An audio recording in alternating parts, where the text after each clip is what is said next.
ಒಂಟಿಯಾದೆ ಅಂತ ಕೊರಗಬೇಡ. ಸೂರ್ಯನು ಒಂಟಿ, ಚಂದ್ರನು ಒಂಟಿ, ಆದರೂ ಜಗತ್ತಿಗೆ ಬೆಳಕನ್ನ ನೀಡುತ್ತಿಲ್ವೇ?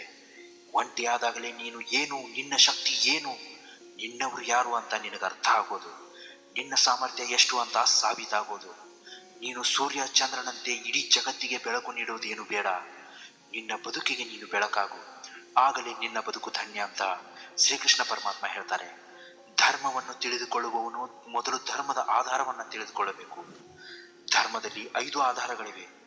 ಮೊದಲನೆಯದು ಜ್ಞಾನ, ಎರಡನೆಯದು ಪ್ರೀತಿ, ಮೂರನೆಯದು ನ್ಯಾಯ, ನಾಲ್ಕನೆಯದು ಶರಣಾಗತಿ ಹಾಗೂ ಕೊನೆಯದಾಗಿ ತಾಳ್ಮೆ. ಇದರ ಸಾರಾಂಶ ಹೇಗಿದೆ ಅಂದರೆ, ಜ್ಞಾನ ಮಾನವನ ಮೆದುಳನ್ನು ಸ್ಥಿರಗೊಳಿಸಿದರೆ, ಪ್ರೀತಿ ಮಾನವನ ಹೃದಯವನ್ನು ಸ್ಥಿರಗೊಳಿಸುತ್ತೆ, ನ್ಯಾಯ ಮಾನವನ ಆತ್ಮವನ್ನು ಸ್ಥಿರಗೊಳಿಸಿದರೆ, ಶರಣಾಗತಿ ಮನುಷ್ಯನ ದೇಹವನ್ನು ಸ್ಥಿರಗೊಳಿಸುತ್ತೆ, ಹಾಗೂ ಕೊನೆಯದಾಗಿ ತಾಳ್ಮೆ ಮಾನವನ ಮನಸ್ಥಿತಿಯನ್ನು ಸ್ಥಿರಗೊಳಿಸುತ್ತೆ. ಇವೆಲ್ಲವನ್ನ ನೀನು ತಿಳ್ಕೊಂಡ್ರೆ ನೀನ್ ಜೀವನದಲ್ಲಿ ಯಾವತ್ತೂ ಒಂಟಿಯಾಗಿರುವುದಿಲ್ಲ ಅಂತ ಭಗವಾನ್ ಶ್ರೀಕೃಷ್ಣ ಭಗವದ್ಗೀತೆಯಲ್ಲಿ ಉಲ್ಲೇಖ ಮಾಡಿದ್ದಾರೆ. ಜೀವನದಲ್ಲಿ ಯಾರಿಗೂ ದುಃಖವನ್ನ ಕೊಡಬೇಡ. ಯಾಕೆಂದ್ರೆ ಕೊಟ್ಟಿರುವ ಯಾವುದೇ ವಸ್ತು ಆಗಲಿ ಅಥವಾ ಪಾಪ ಪುಣ್ಯಗಳಾಗಲಿ ಮುಂದಿನ ದಿನಗಳಲ್ಲಿ ನಿನಗೆ 1000 ಪಟ್ಟು ಹೆಚ್ಚಾಗಿ ನಿನಗೆ ಮರಳುತ್ತದೆ. ಬುದ್ಧಿದೆ ಅಂತ ಬಹಳ ಮೆರೆಯಬೇಡ.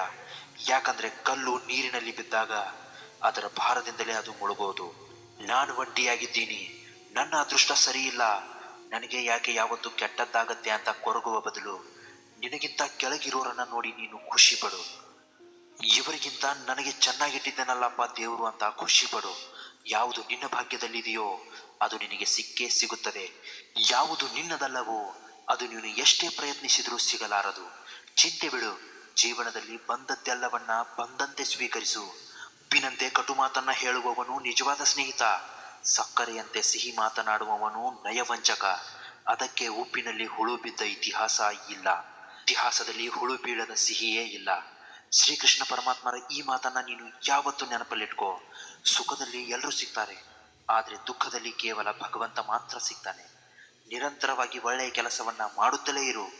ಕೆಲವರು ನಿನ್ನನ್ನು ಗೌರವಿಸ್ತಾರೆ ಅಥವಾ ಅವಮಾನಿಸ್ತಾರೆ, ಆದರೆ ಭಗವಂತ ಮಾತ್ರ ನಿನ್ನನ್ನು ಖಂಡಿತ ಗೌರವಿಸ್ತಾನೆ. ಭಗವಂತ ಹೇಳೋ ಹಾಗೆ ನೀನು ಒಂಟಿಯಾಗಿರೋದಕ್ಕೆ ನೀನೇ ಕಾರಣ. ಹೇಗೆ ಗೊತ್ತಾ? ಜೀವನದಲ್ಲಿ ನೀನು ಎಲ್ಲರನ್ನು ಅತಿಯಾಗಿ ನಂಬಿರೋದೇ ನಿನ್ನ ಒಂಟಿತನಕ್ಕೆ ಮುಖ್ಯವಾದ ಕಾರಣ.